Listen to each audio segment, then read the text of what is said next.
Yang terhormat pada tutor Ibu Hanifah Nur Sofiani selaku dosen mata kuliah proses berpikir matematis. Sebelumnya kami dari kelompok 7, perkenalkan nama saya Dr. Rini Puspita Dewi dan teman tempat saya Siti Aisyah. Saya Julian Sri Pratama. Di video kali ini kami akan membahas materi tentang kemampuan analisis dan sintesis matematis. Mari kita simak videonya. Bagian yang pertama itu ada pengertian analisis dan sintesis. Untuk analisis sendiri itu adalah kemampuan untuk mengurai informasi menjadi bagian-bagian yang lebih kecil untuk memahami struktur dan hubungan antar bagian tersebut dan mendapatkan wawasan yang lebih mendalam. Dalam konteks matematika, analisis mencakup kemampuan-kemampuan berikut. Yang pertama, kemampuan untuk memahami informasi yang diberikan dan mengambil kesimpulan yang logis. Contohnya, jika diketahui bahwa semua bilangan genap habis dibagi 2 dan 16 adalah bilangan genap, maka kita bisa menyimpulkan bahwa 16 pasti habis dibagi 2. Yang kedua, menyusun argumen yang logis untuk membuktikan suatu pernyataan matematis. Contohnya, membuktikan bahwa jumlah 2 bilangan genap selalu genap. Nah, misalkan 2 bilangan genap adalah 2A dan 2B, dengan A dan B bilangan bulat. Ketika dijumlahkan, maka 2A ditambah 2B sama dengan 2 dikali A tambah B. Nah, karena hasilnya masih kelipatan 2, maka jumlah 2 bilangan genap selalu genap.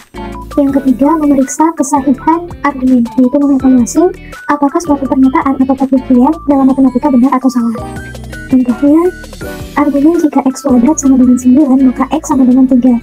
Nah, setelah dievaluasi ini tidak benar, karena solusi dari X kuadrat sama dengan 9 adalah X sama dengan 3 atau X sama dengan negatif 3. Nah, di sini terjadi kesalahan dalam argumen, yaitu mengabaikan solusi negatif. Yang keempat, mengidentifikasi pola atau sifat dari suatu permasalahan matematika untuk membuat generalisasi. Contohnya, pola bilangan kuadrat, yaitu 1 dipangkatkan 2 sama dengan 1, 2 dipangkatkan 2 sama dengan 4, 3 dipangkatkan 2 sama dengan 9, dan seterusnya. Nah, setelah digeneralisasi, ternyata bilangan kuadrat ke n itu diberikan oleh n pangkat 2. Selanjutnya, sintesis. Sintesis adalah kemampuan untuk menggabungkan berbagai unsur atau informasi menjadi suatu keseluruhan yang baru.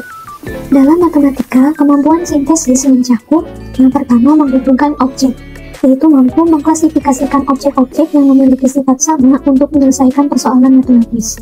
Contohnya, jika kita mengetahui sifat bahwa segitiga sama sisi memiliki 3 sisi yang sama panjang dan 3 sudut yang sama besar yaitu 60 derajat, kita bisa menerapkan sifat ini dalam perhitungan luas atau kelilingnya. Yang kedua, merencanakan penyelesaian masalah, yaitu merencanakan langkah-langkah dalam menyelesaikan masalah matematis. Contohnya bisa terlihat pada slide. Yang ketiga, memproduksikan masalah, yaitu mampu menciptakan atau memproduksi masalah baru yang dapat diselesaikan secara matematis. Contohnya dapat dilihat pada slide. Selanjutnya dijelaskan oleh rekan saya. Kali ini saya akan menjelaskan mengenai contoh analisis matematis dan contoh sintesis matematis. Nah, yang pertama adalah contoh analisis matematis. Nah, untuk contoh analisis matematis, misalnya kita dapat suatu masalah berupa menentukan luas daerah di bawah kurva fungsi fx sama dengan x kuadrat dari x sama dengan 0 hingga x sama dengan 1. Nah, langkah-langkah dari analisis ini kita bisa mendapatkan seperti pendekatan, perumusan masalah, perhitungan, dan kesimpulan. Nah, untuk pendekatannya, kita bisa menggunakan integral tentu untuk menghitung luas daerah di bawah kurva. Dan untuk perumusan, kita dapat luas, di mana luasnya adalah integral 0 menuju 1 x kuadrat dx. Nah, yang ketiga adalah perhitungan. Untuk perhitungan, kita mencari antiturunan dari x kuadrat, yaitu 1/3 x pangkat 3. Dan untuk menghitung nilai antiturunan pada batas atas, yaitu x sama dengan 1 dan batas bawah x sama dengan 0. Dan mengurangkan nilai antiturunan pada batas atas dengan nilai antiturunan pada batas bawah. Nah, tadi kita sudah dapatkan, maka tinggal dikurangin saja, yaitu 1/3 dikali 1 pangkat 3 dikurang 1/3 dikali 0 pangkat 3, dimana hasilnya adalah 1/3. Dan kesimpulan yang kita dapatkan yaitu luas daerah di bawah kurva fx sama dengan x kuadrat dari x sama dengan 0 hingga x sama dengan 1 adalah 1/3 satuan luas. Untuk contoh sintesis matematis, misalkan kita dapat suatu masalah membangun model matematika untuk memprediksi pertumbuhan populasi hewan dalam suatu ekosistem. Nah, langkah-langkah yang bisa kita dapatkan ialah identifikasi faktor, perumusan model, analisis model, simulasi, dan validasi.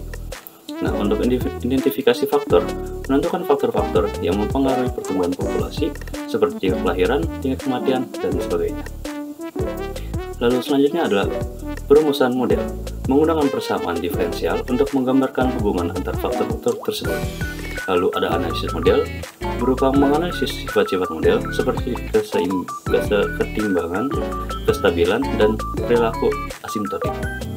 Yang selanjutnya adalah simulasi, menggunakan komputer untuk mensimulasikan model dan memprediksi pertumbuhan populasi dalam berbagai skenario. Dan selanjutnya yang terakhir adalah validasi, membandingkan hasil simulasi dengan data empiris untuk menguji akurat model. Untuk materi selanjutnya akan dijelaskan oleh rekan saya. Oke, selanjutnya di sini saya akan menjelaskan tentang hubungan antara analisis dan sintesis. Berdasarkan definisi yang sudah kalian ketahui sebelumnya, analisis dan sintesis saling melengkapi dalam proses berpikir, di mana analisis memecahkan suatu keseluruhan menjadi bagian-bagian kecil untuk dipahami lebih lanjut. Nah, sedangkan sintesis menggabungkan bagian-bagian tersebut untuk membentuk kesimpulan atau pandangan baru. Jadi, keduanya bekerja secara beriringan, yang mana hasil dari analisis menjadi dasar bagi sintesis, dan juga sebaliknya, sintesis dapat menghasilkan pemahaman yang digunakan untuk analisis lebih lanjut. Dengan kata lain, analisis memberi detail dan sintesis menciptakan makna dari detail tersebut. Sekian video pembahasan dari kami, semoga bermanfaat, kurang lebihnya mohon maaf. Wassalamualaikum warahmatullahi wabarakatuh.